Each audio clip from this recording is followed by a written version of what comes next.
Hey there, welcome to Product Marketing Maestros, Tales from the Front Lines. I'm your host, Nitin Karthik. As the author of the best-selling book, Product Marketing Wisdom, what we've found that real-world case studies are the true litmus test for the effectiveness of any product marketing strategy. And that is why on this show, we dive into the minds of industry titans, as well as rising stars, unpacking their expertise in action-packed episodes that showcase the power of product marketing through real-world case studies. And today, my friends, we are joined by product marketing maestro Safak Erkol. Safak is an AI-native product marketing leader specializing in fintech and financial services. Based in London, she brings deep experience across product marketing, customer strategy, go-to-market, digital growth, and lifecycle marketing for global brands, including American Express, Barclays, ING, and high-growth scale-ups such as Utility Warehouse and Newday. In fact, at Utility Warehouse, she built and scaled the product marketing function, led positioning across 6 product verticals, and evolved the team towards customer marketing focused on engagement and CLTV growth. She is currently product marketing lead at Yapily and an active Product Marketing Alliance ambassador and pro member. And with that, ladies and gentlemen, let's welcome Safak Erkol. Safak, welcome to the show. Thanks, Nitin. Great to be here. Excellent, wonderful. So I'm really happy about this and I'm super excited, Safak. So today, we're going to be taking an experience from your background and we will break it down using the ABC framework. So we'll talk about the antecedents, what were the prior challenges, we'll talk about the behaviors, what actions you took, and we'll talk about the conclusion, how things worked out. So with that, pick a situation from your experience and tell us what were the antecedents, what were the prior challenges? Yes, today I want to talk about walking into a scale-up as a senior product marketer, where the function had been on pause for 3 years and figuring out where we can resume product marketing, how to make impact, and what the AI influence was during this process for me. I came into the fintech space, back into the fintech space, scale up in open banking, initially at a fractional capacity, doing both strategy and execution. And this was a company that has done product marketing before, but they didn't have the function. They had it paused for 3 years. And as you can imagine, assets were outdated. The lean team didn't have bandwidth to attend to product marketing work. And they had been doing well already. They had good traction in their ICPs. They had strong commercial results. And the challenge sat with how they were doing in specific verticals and segments where they really believed they had a right to win. So it was a case of whether is it the messaging, is it the sales operating model, or is it some of the operational friction in our pipeline. So these were all hypotheses that the business had, and exploring why and actually addressing this, building product marketing solutions was actually, I think, a fundamental product marketing problem. And I walking into this with a finite engagement at a fractional capacity and a wide remit, you can imagine everything needed attention. The positioning hadn't been revisited. Sales enablement was quite ad hoc. They didn't have necessarily structured win and loss or customer insights programs. So the question was what to build first and how to sequence it so that it actually works as a system. Wow. That I can see so many people in the audience, Safak, who may be challenged with that exact issue. How do you tackle all these different problems you have? So thank you for telling us about the antecedents. Now, Safak, tell us about the behavior. So how did this guide the actions that you took? Yes, as I mentioned, it was a case of where to start and also how do you approach this in a way that you're actually building a system and operationalizing it so that actually things are feeding into each other. Rather than multiple linear problems to solve. And the first thing I did was scoping and prioritizing and doing this, using this as a real demonstration of my judgment with the leadership team before actually you produce anything. I ran multiple workshops with key stakeholders. I went deep into their gong calls, their customer data, their prospect data, what they have published, and the actual sales conversations. And that process built a diagnosis, but it also made me understand what is the best way to work with this specific group of people for this specific company. And I think articulating what you're focusing on clearly, showing why you prioritize what, gives a sense to your stakeholders that you really understand, or you're making the sense of progress really transparent. So it actually makes working together and collaboration easier.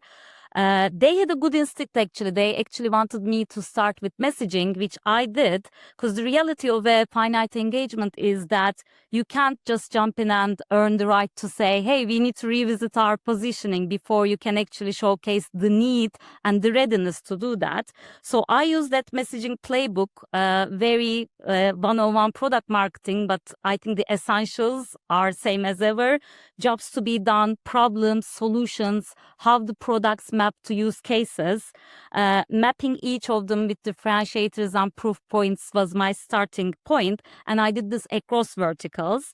And this, in a way, surfaced the positioning questions anyway. So you could start pressure testing some of the messages. Just you could actually hear from the people in the room why they are using that outdated messaging, and you can really get that context that any LLM tool can't easily reach. And in the process, you are getting access to deeper strategic questions, but you're also building that trust, that credibility in the organization, which I really think is super important. And I think earlier there was a real tension because strategic work and short-term wins, quick wins. But I see that AI is changing this space, and you're building a messaging book, but you don't need to delay your maybe quick wins or doing an enterprise deck to show that you can actually come up with the operationalization next week. You don't need to do these sequentially now. You can actually do them together, because what AI enables you to do is, in one hand, you can build the messaging book and you can playbook, and you can easily test your messages in the meantime on a deck that you have at hand. So that almost works perfectly, because you're able to get learnings which kind of feed into each other. My motto is starting the most important thing now and focusing on that. So I really think the quick wins and strategic foundations work best also to kind of build your influence in the organization in that sense. I love that. I love that. Building influence, not just actually doing the technical work, but also building influence. I love that. That is such a great lesson that all of us can take away. So now bring it home, Safak. So you've taken all these actions. So tell us, how did the situation play out for you, given all the moving parts you have? Yes, 6 months in to this engagement, by the beginning of this year, we had done strategic work on the messaging playbooks, and we had articulated where we sit in terms of the problems and the verticals that we were addressing, which products map to which use cases, and decks, content, sales enablement tools were built at the back of that messaging book with this understanding. And this also, as I mentioned, gave access to inviting a ICP refinement, because our ICPs were evolving, and also looking into programs like win-loss based on what we delivered and the impact of that. And in practical terms, the conversion rates in the funnel had improved for core verticals, and we were also seeing traction in new verticals that were being shifted by market forces, which also was good news again, because once you have that system and you know how to operationalize a playbook or the foundational understanding to be operationalized in a deck, in an ROI calculator, having a new vertical is actually where you rinse and repeat and learn that. And also, in terms of my role, I now had a well-defined view of what I'm focusing on, where do I sit in the organization, and what support I needed. So I can say that based on the feedback I received, product marketing was operating effectively, and we could see this in the commercial results as well. I love that Elena Verna has a term for this, like high impact IC along those lines. And I think her argument is that a senior practitioner can walk into an organization now and can own the full scope end to end, because you don't necessarily need to have the adjacent executional skills of having a developer to build a demo, or being a high-end data analyst to go into a complex data analysis, but the core is still the same. The core is still deep craft expertise. So I have hands-on experienced this shift that she mentioned as a high-impact IC.